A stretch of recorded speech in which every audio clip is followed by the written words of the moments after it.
Hello everyone and welcome to another TGN World of Warcraft guide, and today I'm going to be taking you through the depths of Grim Batol.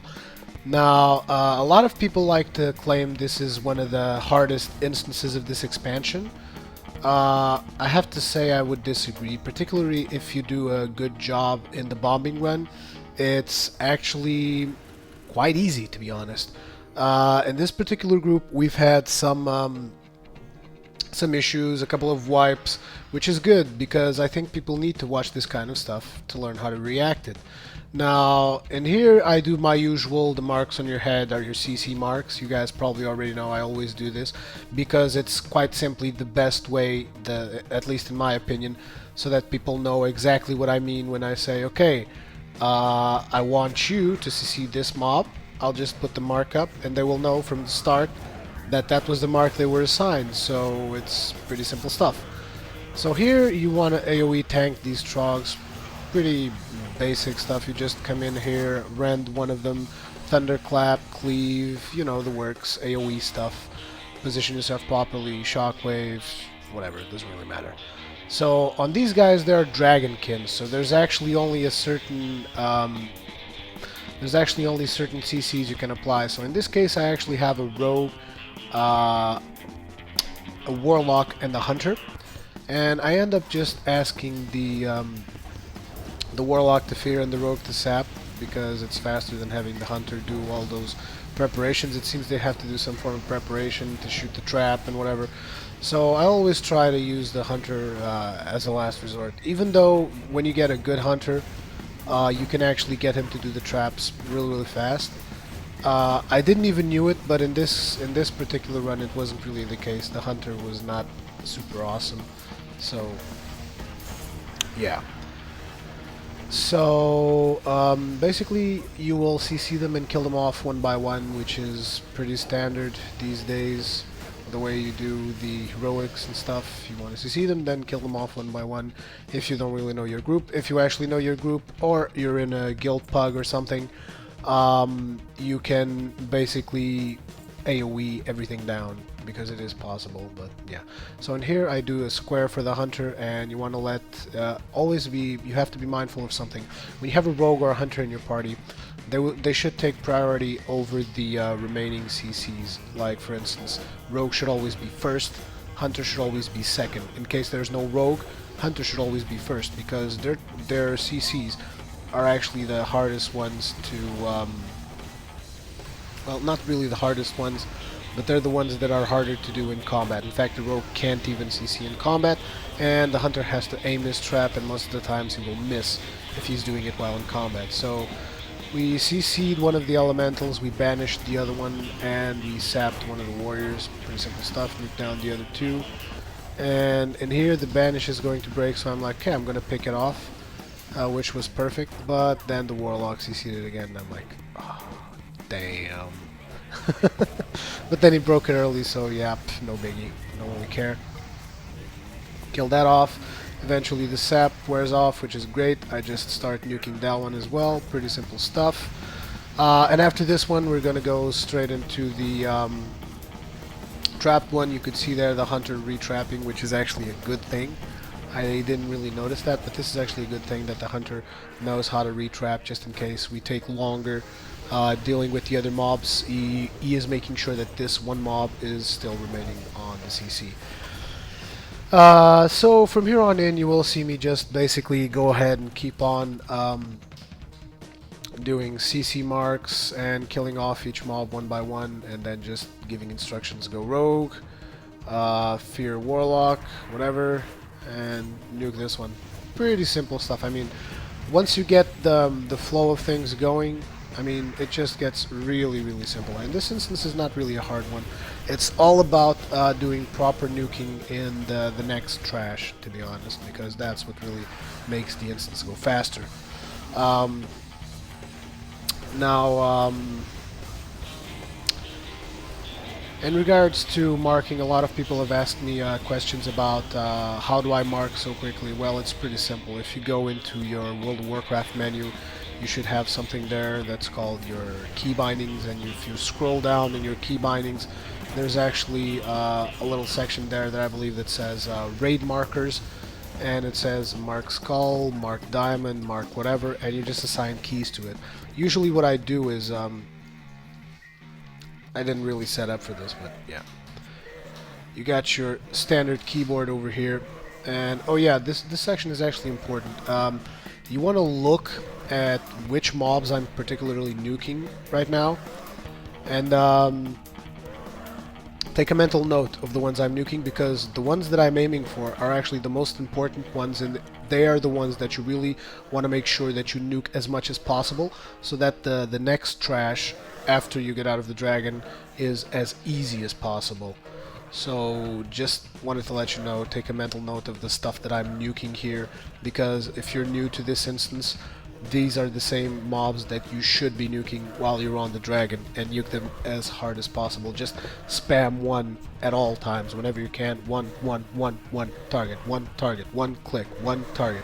Simple stuff. Just really try to nuke these guys down as much as possible. This pack that I'm nuking right now is actually a pack that most people overlook, and you can actually shoot it while you're still on the Drake, even though almost nobody ever shoots that pack, so you end up almost always having to take it up completely full with HP.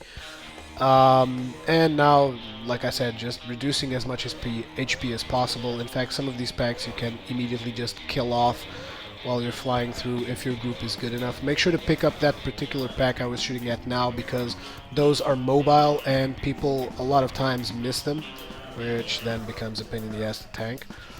But yeah, just keep on going with the commentary of this. Just keeping going with the commentary here. As you can see, we killed off the first pack. We damn near killed off the second pack. If you get to a point where the packs are this low, you want to just AoE them. Don't bother CCing, and especially be extremely careful of mage sheeping, because when a mage sheeps a mob, it will get full HP again. So you want to make sure that you pick your targets for sheeping correctly, because if you pick something that's about to die and you sheep it, eventually you're going to have to kill it off from full HP again, so be careful with that. Now, going back on the topic of marking, basically these particular keys that you really don't use for anything else except when you're typing, and when you're typing, World of Warcraft doesn't register key bindings anyway, so it doesn't matter. So basically I use this for skull, this for cross, this is not actually sure what that one is. I haven't used these in quite a while, to be honest. But this one's triangle, this one's square, this one's moon, this one's circle, and this one is diamond. So basically, you should just make use of this section of your keyboard to mark, unless you're using it for something else, because it's really easy. Just take your hand off your mouse, you click mark, click mark, click mark. It's really simple stuff, trust me. It becomes a second nature after you've done it for a while. So this is how I do it. I just have these keys to mark it, and basically I have pretty much memorized, but it's just that at the moment I really don't use more than 4 marks, because I'm not usually marking in the raids, because as you guys know, I'm raiding as holy, so there's no use for me to mark in raids, which is why I kind of forgot what these other two were. But they were probably star and something something, whatever. Doesn't really matter. A lot of people have also asked me about my regular key bindings, so I thought I might as well speak about those a little bit. Not exactly sure if the camera is picking up on this, but sure hope it is. So I usually move with AWSD, which is basically your standard stuff, but then I have key binded Q for Hammer of Wrath, because I like to have it close by, just in case a mob goes low on health, I can just press it. I have E for, well, actually at the moment I'm playing on my warrior, and I'm giving you my paladin key bindings. So actually Q is intercept, E is heroic strike and charge, which is actually a macro that I got. R is my shield slam, F is my revenge, 4 is my sunder armor, 1 is my shield bash, 2 is my shockwave / concussion blow macro, 3 is my Thundercleave macro, which is Thunderclap and Cleave. 4, as I said, is my Devastate. I'm not really sure I'm using 5 for. I don't use it all that often. So T is my AoE Taunt, just in case I need it.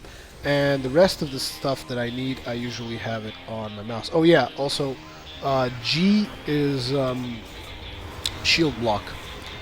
Regarding my cooldowns, I have them on the bar, as you can see right there on the middle. I sometimes rather click for cooldowns because, well, you only ever use cooldowns like, let's say, every other 3 minutes if you're desperate, but most of the time you don't even use them all that often, so I just keep them there, and whenever I need them, I just click on them. Yeah, you can call me a clicker, but to be honest, in PvE,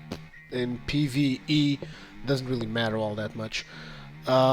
Regarding to the rest of my key bindings, I use this particular Razer mouse, but I'm not going to speak all that much about it because we're not sponsored by Razer yet. But Razer, if you're interested, make sure to give us a call at tgn.tv. No, but seriously, guys, I use this particular mouse. The middle button is for taunt. The right side buttons, this one is for demoralizing shout. This one is for intimidating shout, which I use for emergencies. And this one right here is battle shout, and this one right here is blood rage.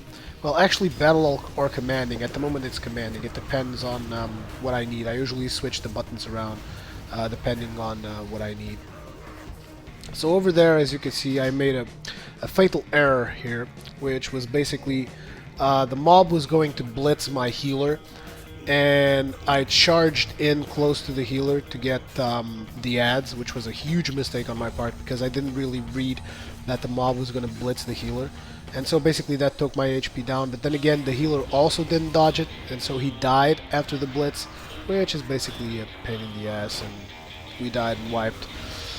But this time around, I made sure not to make that mistake again. Obviously, you always want to make sure that you don't repeat the same mistake more than once. And I'm basically just picking up the trogs, the ones that are not purple, and the purple trog is being handled by the hunter and the warlock, which is basically the only real thing that you got to look out for in this boss is the purple ad, because if the boss if the purple ad dies close to the boss, basically the boss is going to enrage and nuke your face down really, really fast. Now, I have given advice this in the past in my own channel, which is basically to tell people if you have a mage or if you have someone that can actually and comfortably CC the purple mob indefinitely, you can do that because the purple mob will not respawn. Okay, so if you keep him CC'd, he will not spawn again. So basically the fight becomes a whole lot simpler. So if you happen to have a mage, that's perfect. The mage can quite basically sheep that ad and just keep it sheeped, and you can forget about that particular mechanic. Now in this case, the boss actually went into a frenzy, which is quite normal when he reaches a certain percentage, not exactly sure which one it is, he goes into a frenzy, and that's when you gotta pop a few cooldowns. I actually exaggerated because at the time I thought he had actually hit a purple ad, and I'm like, holy snap, I better pop all my stuff up. So yeah, all my stuff, I popped Last Stand, Shield Wall, Rage Generation, all that good stuff. So yeah, we bring him down, pretty simple stuff, pretty easy boss to be completely honest, and in there I was checking out to see if, yeah, I was checking out to see if anyone had gotten the achievement, because like I said, I thought that the boss had actually killed the purple ad and that he was enraged with the purple ad, but no. So anyways, up for the next room, you want to be careful. You want to make sure to grab those small ads over there and nuke them down so that your DPS isn't surprised by them while you're off tanking the other two guys.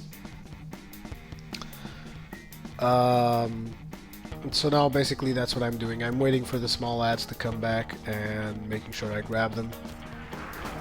There we go, grabbing them, and this is the pretty usual stuff. You rend, and then thunderclap, spread the love of Rend, spread your love all over the world now.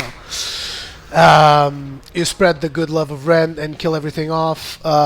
Cleave it, shockwave it, do all your WoW stuff to it. Yeah, pretty simple. And now in these ones I like to kill off the Warlord, even though they actually are both Warlords. But when you get more than one... Oh no, actually they are different, the Crimsonborn and the Azureborn. Yeah, so basically what you want to do is when you get this circle is good for the DPS, And it's also good for you, but it's not good if the mobs are standing there because they get a damage boost.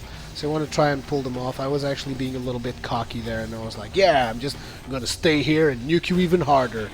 But that's not a good idea. You really don't want to do that because they can overwhelm you and flip the odds really, really fast when they spawn up those small ads.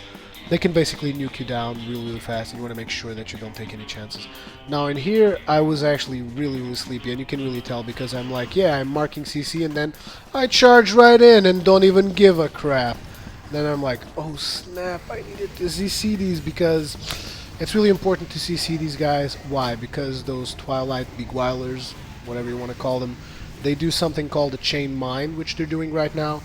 And basically it suspends someone in the air, and that particular person can't do anything for a short while. And if they happen to target your healer, you're really screwed because basically you won't get any heals, and that big guy that looks like Gron, don't know if you remember him from the Burning Crusade, he's really wanting to just smack your face right in and nuke your ass down. But yeah, over there I think the Paladin might have gotten targeted, so he blew a lay on hands on me to make sure that I didn't die to that. And in here, as I always say, make sure you apologize to your group when you make a mistake, because it's important to keep morale up when you're trying to do a pug. Now, this particular boss is pretty simple stuff. In fact, I keep saying it's pretty simple stuff. I guess it's because it is. Except when you get to the raids, everything is pretty much simple until you get to raiding. So this boss, what he does is from time to time, he picks a weapon. And when he picks a weapon, now for first thing, I was actually not doing it 100% right, because when he picks a weapon, you don't want to be close to him. Because if you are close to him and he happens to pick the mace, he will nuke you down in seconds. So whenever he picks up a weapon, you make sure that you step back a bit to make sure that if the guy actually gets the mace, you move away from him. If he doesn't get the mace, just resume nuking. As you see here, what he got was the phalanx, and what the phalanx does is it spews fire in front of him. So basically you just avoid a fire by circling to wherever the phalanx is not. Now the other ability he does is the dual blades. Now the dual blades can be countered in several ways, one of which is basically disarm the boss. And we had a rogue which did disarm the boss. He even surprised me, and I'm like, awesome. And when his disarm was up, I disarmed him as well. But I died! What happened there? Well, basically, if you look at the healer, he's got full mana, so basically he was doing nothing. He told us that he was lagging. I even had all my stuff on cooldown. If you scroll back and watch the video, you'll notice that all my abilities were on cooldown, so yeah, nothing else I could have done. The healer basically lagged out, and we died. So here he picks up the mace, and this is actually pretty bad when it happens like this, because it's like it's the first weapon that he picked up was the mace, and you didn't even have enough time to build up threat on it. So basically what I'm doing is I'm trying to keep threat on it by taunting it and making sure that it doesn't target anyone else, because if he switches target in this particular phase and someone is close to him, nuking him down, he can just turn to that person and one-shot him. So you want to make sure that you spam, taunt, and use whatever you got of ranged attacks. Since I'm a warrior, I don't really have that many ranged attacks apart from throwing my thrown weapon, but that doesn't really generate all that much threat. So I used heroic throw, which as you can see was on cooldown, and yeah. Once again, he goes up for the dual blades there, and what the rogue did was disarm him. Once the rogue's disarm was over, I disarmed him, and that allowed me to mitigate a lot of damage. The healer here not really doing such a good job on dispelling, because as you can see there's a stacking debuff on me. The healer should be dispelling that, because that stuff is actually ticking for 20k right now, which is just ridiculous. But the healer failed, and there was nothing I could do except pop my cooldowns, which as you can see, again, everything on cooldown just to survive. And that was purely, simply bad healing. You should have just dispelled me. It's just something you do. Cleanse, you know, paladins, they just do cleanse and done. Easy mode. And here, when I was in this fight, I was actually thinking, damn, if I had my paladin, I could be healing all these people up with fucking Holy Radiance, Word of Glory, even freaking Holy Lights. I mean, seriously. It just brings out how overpowered the paladin is. I mean, like right now, for instance, I got nothing to do. I can't go up and beat the boss. I got nothing to do. I could be healing. I could heal that hunter over there who just died. I could have healed the warlock who's really low. I could have healed the rogue who's really low. I could have done so much more. I could have done Divine Guardian and make 20% less damage on everyone. Seriously, it's really ridiculous. So, and at this point, they actually asked me to skip these mobs. And since we had already wiped twice, I usually don't skip mobs, but since we had wiped twice, I'm like, yeah, sure, let's skip the mobs, let's make the run a bit faster. And also, I really don't want to be commentating a video for a full hour, so yeah, let's skip. So I'm like, okay, skip. So how do you skip these packs? If you choose to skip these packs, what you gotta do is, once you kill the second boss, you teleport yourself out of the instance, right? So you go over to that thing over there on your map, teleport out of dungeon. That basically takes you out of the dungeon to wherever you were in the world. I was obviously in the Dwarven district of Stormwind City, which is almost like the new Ironforge, because Ironforge doesn't have portals to everywhere, and Storm City does. Thank you, Blizzard. I fucking hate Stormwind City. I can't even tell the name right now. Oh, maybe that's just because it's freaking 3 a.m. over here, but whatever. Stormwind City sucks. It's ugly, it's always been ugly, and will always be ugly. Make me some portals in Ironforge, and Misa be a happy dwarf.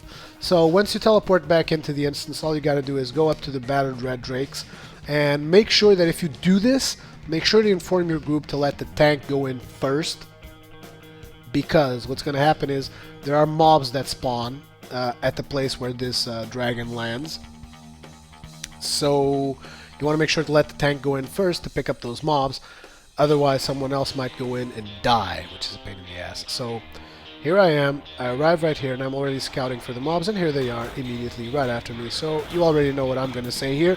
Spread the love of Rend! For the love of God, give them some Rend. You just rend one, and then you thunderclap it, and then you cleave it, and you make a nice, wonderful little pizza of mobs.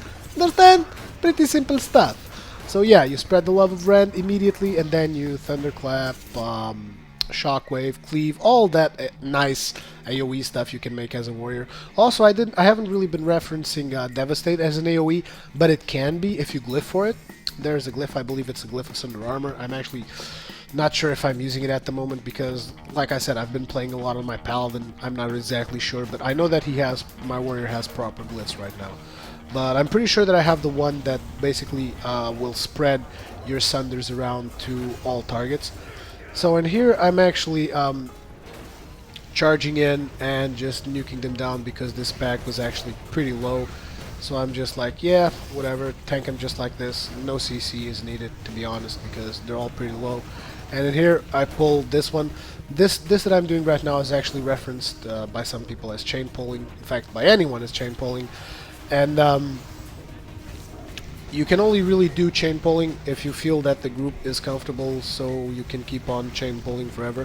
I chain pulled just this particular mob because otherwise he would keep going on to the right, and then he would link up with another pack that's there, and you would have to wait longer until he would come back to kill him.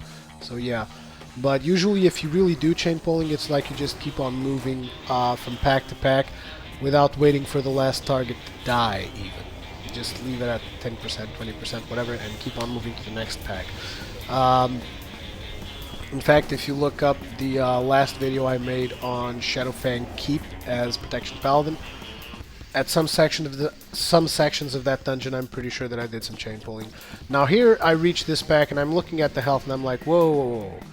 Lots of over 50% health, and what you want to do is reapply CC again. Get the rogue to do some sapping, get the warlock to do some banishing, get your hunter to do some trapping, and as you can see, the hunter here really slow, and then he shoots it and we're like lol because the mob jumps over, beats on something. It's just really funny. So anyways, with all the CCs applied except for the banish one, I don't know exactly why he didn't banish it yet, but basically it doesn't really matter because you can actually beat on the target you mark for banish, because if you beat on it and the Warlock banishes it, the fact that you're beating on it or leaving dots on it doesn't really matter, because banish is like the best possible CC you can ever make, because it won't break for anything. So people can AoE next to banish, doesn't really matter. And here we get a little blue and whatever. After those are dead, I go immediately after the mob that was sapped, because that's the one that usually breaks first. After that, I take on the mob that was frozen, nuke him down. Pretty simple stuff. I keep saying pretty simple stuff. Sometimes I say basically a lot, now I say pretty simple stuff a lot. I really gotta step up my game. So, on this next pack, you can skip the pack at the end of each section. As you can see there, I skipped the pack that's behind me now. I skipped the other pack that was ahead of me on the other side. You don't really need to kill the packs that are at the bottom of each line. They don't really matter that much. When you kill this worm, when you start engaging this worm collar guy, you should see a message that says, "Come to my aid, Drake," and then they say, "Twilight Worm Caller calls a Twilight Drake to assist him." You want to make sure that you rotate your camera, or if you know which way the dragon's coming, you don't really need to rotate it. But you want to make sure that you're aware that a dragon will come and that you want to be taunting it as soon as possible. This dragon will sometimes put up a net on someone. That net makes that person take damage. But unlike what I've seen thus far, a lot of people seem to just take the net and wait, "Oh my god, somebody please free me out of this net, I'm dying here," and they don't even realize it. Why don't you free yourself? Because you can. You can free yourself from the net. It's actually pretty simple. You select the net and you nuke it. Anyone can nuke it, even the victim of the net. Pretty simple. Just nuke it down, get out of it, easy. Now in here, as you could see, I was actually taking quite a lot of damage. I'm not exactly sure if the healer was slacking off, lagging again. So basically what I started to do was just starting moving slightly back. Because I really want to save my cooldowns to when I really need them, because as a warrior, you probably should know that you don't get as much cooldowns as a paladin. Freaking paladins get like fucking cooldown to heaven. I know I play a paladin, so yeah, I know about these things. As a warrior, I'm gonna tell you the three major things you can do. You can shield wall every 3 minutes. 3 or 2, I'm not even sure right now. You can, I think it's 3. You can last stand every 3 minutes. And you can enrage regeneration every 3 minutes. If you're enraged. And trust me, this "if you're enraged" is such a bitch.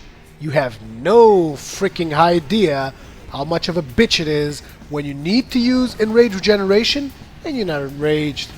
Yeah. On the other hand, paladins get their shield wall, which is called the Guardian of the Ancient Kings or something. They get Divine Protection, which is like a 20% damage reduction every minute. They get Ardent Defender, which is a 20% damage reduction, and Get Out of Jail Free card. In case you die, you don't actually die. And they get Lay on Hands, which actually just brings their health to full. Yeah, easy. So on this particular boss, getting right back on the boss, what you really want to do is you want to make sure that if you are targeted by the fire ad, and regardless of the phase you're in, you want to run away.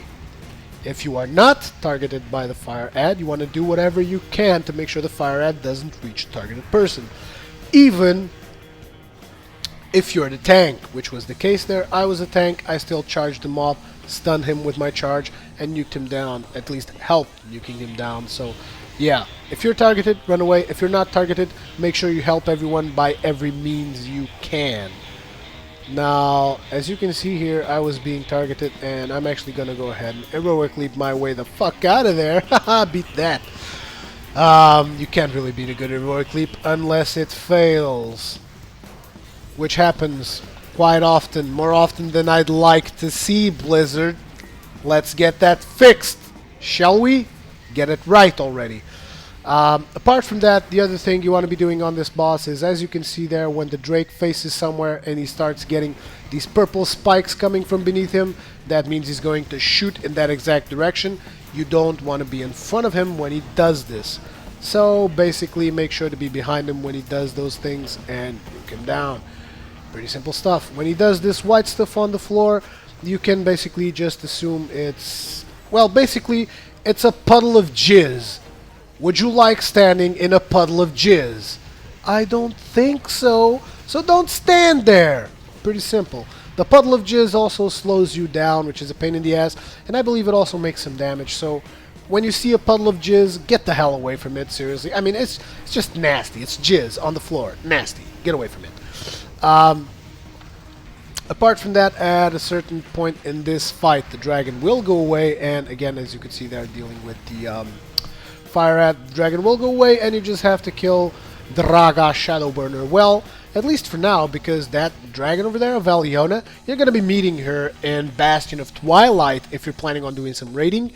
And yeah, she's a nasty little bitch, but you can get her down. She's pretty simple stuff. Pretty simple stuff again. God damn it. Stop it! Stop saying pretty simple stuff. No. Again, this pack here, you want to use some CC because all the mobs are above 50% life. So I marked up some CC. The rogue sapped it. The warlock feared it. And you go in ahead and nuke something, basically. I was going to say pretty simple stuff again. Amazing, isn't it? So you kill off that ogre and then you target whichever you prefer for next. I usually go for the fears when you get the fears because the fear actually has the lowest duration of all. Now if you're a caster, you want to make sure to stand on that blue stuff unless there happens to be a Twilight Wormcaller there. And so this is actually a pretty funny situation because I just wanted to look at it and I'm like, let's not do anything. And the Wormcrawler is going to go away. But no, the Warlock had to go in like, yeah, pew, pew, gotta nuke him down. And so the Wormcrawler came as he should, obviously. And now the Drake's going to come. And as you can see over there, Hunter is netted. And he doesn't really know that he can get out of the net himself. I'm grabbing the dragon. I'm not even paying that much attention to it. I just find it awesome that I'm looking at it right now in the video. And I'm seeing that Hunter. He's just staying there, being netted, taking damage. If you look at his life, he's the green bar over there on the top left corner. If you look at his life, it's steadily going down. Do you think he's taking damage from these mobs? No, he's not, because I'm tanking them pretty far away, but his life is still going down. And he's like, oh my god, I'm so stuck here, please help me. Why don't you grab whatever you have in your back, because you have like a lance or whatever, some kind of a melee weapon, and break the damn thing. And look, the healer is healing both of them through the freaking nets. Ridiculous. And here comes the pack that I told you at the start of the video that a lot of people neglect to nuke. I actually nuke it down with 3 hits, but it only took really, really low. So basically, the rogue's gonna go in there, do his thing. I mark something for the hunter and for the warlock, but the warlock jumps the gun. He shoots his fear way too fast, and now he says he's sorry. Yeah, a lot of people are sorry. A lot of people are also dead, but not in this case because it's pretty manageable. Yeah, pretty simple stuff. Again, pretty simple stuff! And the hunter failed his trap because the mob moved in too early, but this is just 2 mobs anyways, you can tank through it. I've actually AoE tanked this particular pack, but they make a ton of damage. You really don't want to do that. And the warlock now says he's getting kind of drunk. Well, I'm really happy for you, my friend, but I would prefer that you wouldn't be intoxicated while you're running instances with me, even though sometimes that does make for pretty fun instances. So in this particular case, if you are a caster and you see that blue puddle over there, you should just run to it. Run to it, enjoy it. It's 50% more damage you'll be making. If you're a ranged hunter, you can run to it as well and make a ton more damage than you are currently making, but they just neglected it, which is pretty sad because, yeah, it's really funny when you're making 50% more damage. Come on, admit it. When you're a DPS and you're making 50% more damage, come on, you know you like it. So now we're coming up on the last pack before, actually not the last pack, there's actually still 2 more ads you gotta kill after this, 2 big guys. I believe that Blizzard actually planted them there so that people could test to see if their slows worked or something.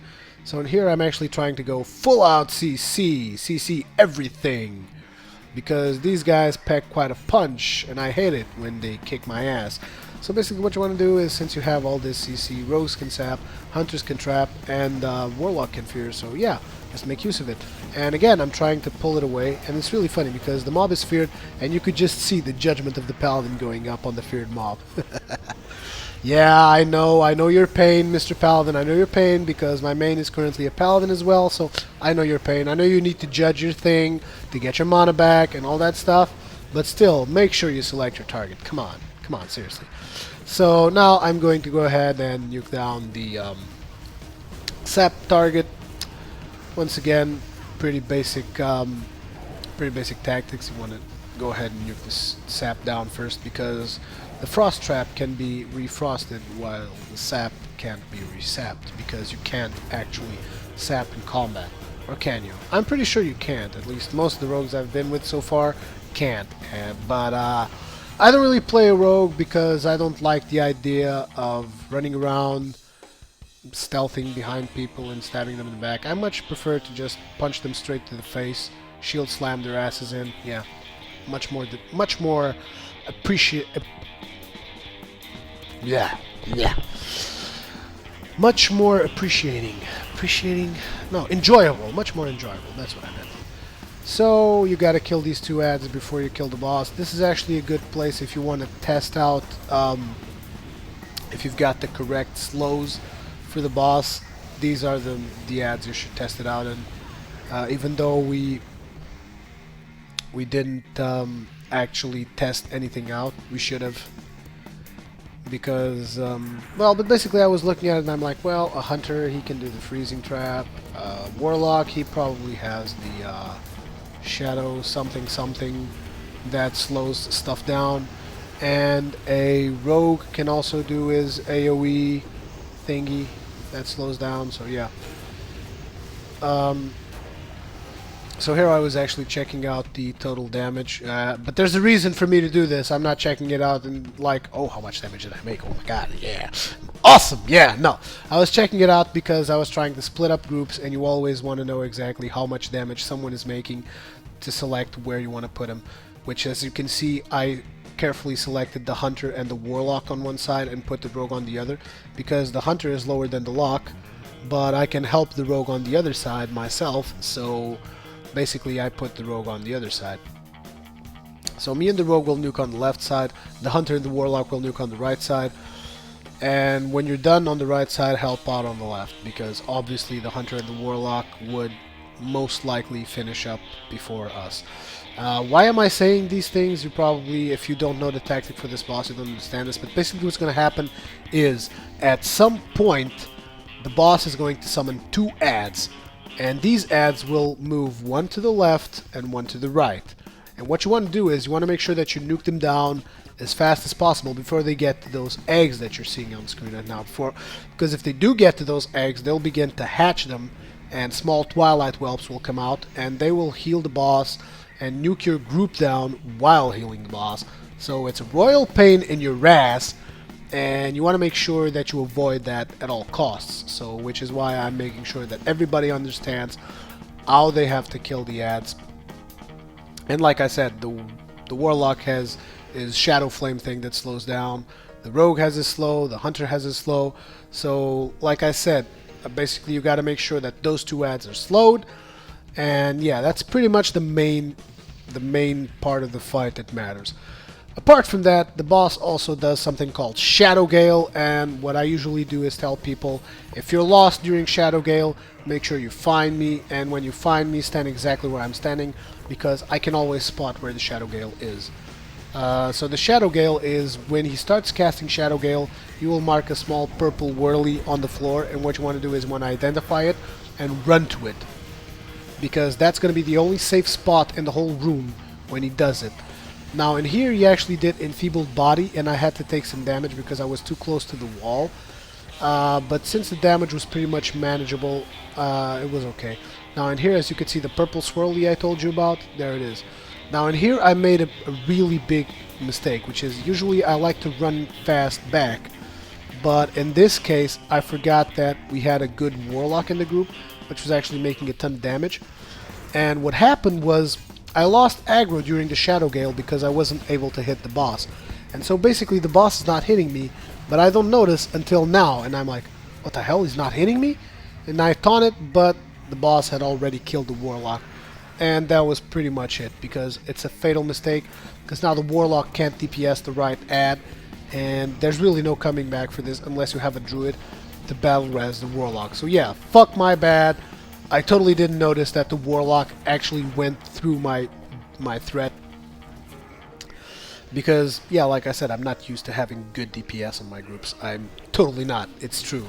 But yeah, the Warlock overcame my threat because at that first Shadow Gale, I was away from the boss and I couldn't generate any threat. But I was so worried about going to my ad in time that I totally forgot about the threat on the boss. And here, again, going up against my ad, nuking him down as fast as possible. The Rogue coming in as well from behind, doing his roguey thingy, stabby, making sure that the mob is slowed down, whatever. But now I'm actually worried about the Hunter because the Warlock is dead, so the Hunter's going to have problems with it. So I will go ahead, help the Hunter. Hunter's mob is down, but the Rogue's mob is still up. I try to charge him in, but I don't get there in time. I'm even turning my back on the boss, and yeah, I know turning your back on the boss is really bad, but basically I was just trying to get through this, and it wasn't really working out that well. And here, even the healer got hit by one of his things that basically sticks you to the ground, which was another pain in the ass. And here I go again, once again trying to pick up the ad, but this is a no-go. I could totally see it, because there was just not enough DPS to nuke these ads down fast enough. And I guess even the Rogue got a little bit out of control there because he didn't even slow the mob, the ad down in time. And like I said, the ads were there now just nuking on your group and healing on the boss. And yeah, that didn't work out. So basically we reset it, we discussed what we did wrong. In this particular case, what I did wrong. And now I'm actually apologizing again because right before I pulled, the mage said, "Give me a second," and I'm like already charging to the boss. No! Damn it! Excuse me. But apparently it wasn't really that important because he just resumed the... I mean, not the mage, the Warlock. But apparently it wasn't really that important because he just resumed DPS as normal, and there we go. So... right now the boss is doing the Shadow Gale I told you about. You just run to the only safe spot in the screen, which is usually marked before the Shadow Gale. And after that, the ads come, as always. The ads always come after the Shadow Gale, so you can time yourself if you want to run. And here I actually got stuck in one of the boss's abilities, which the boss makes that actually... boss makes one ability that sticks you to the ground and you can't actually move. And there I got targeted by his feeble body and thrown up against the wall, which is a pain in the ass, but I popped my cooldowns to survive it, so yeah. In case you're wondering, yeah, I always do try to make damage on this boss because, like I said, I'm not used to having good DPS, so I always try to use myself to make damage on the ads to make sure that we get through the ad phase smoothly. And always trying to make achievement as well, because if you get these ads before they actually get to the eggs, you get an achievement called "You really don't need to break eggs to make an omelet." So yeah, it's always nice to make some achievements. Now in here, again, the Rogue actually failing to slow down the ad. As you can see, the ad is about to reach the eggs. The boss is going to be throwing me around, and I really don't want to get hit while I'm under that effect, but I have to do it because I have to help the Rogue kill this ad. As you can see, I am actually strafing and not turning my back to the boss. I always try to strafe whenever possible, unless I see that it's really a matter of, well, I'm gonna get hit once or twice anyway, so I might as well just run for it as fast as possible. But there I was actually able to strafe it down, and yeah. So, and there it actually took me a while to get to the Shadow Gale spot, which was probably a pain in the ass for the healer. As you can see, even popped wings and stuff. But I made sure to keep aggro this time around so that the Warlock wouldn't die.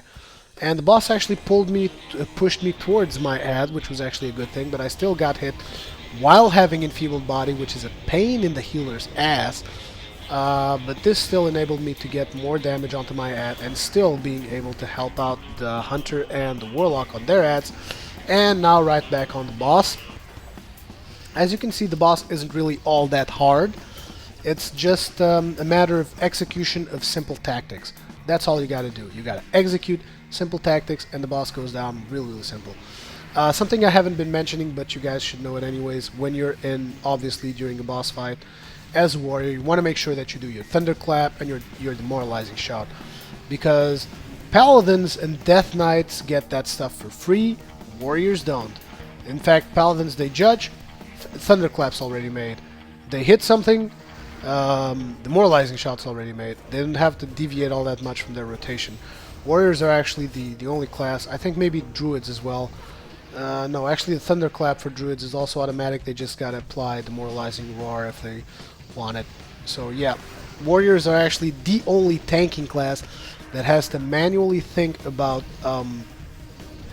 doing their slow debuff and their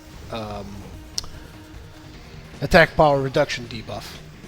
Death Knights, they get it automatically through their rotation because they'll be needing to apply diseases on their targets regardless because it helps their DPS.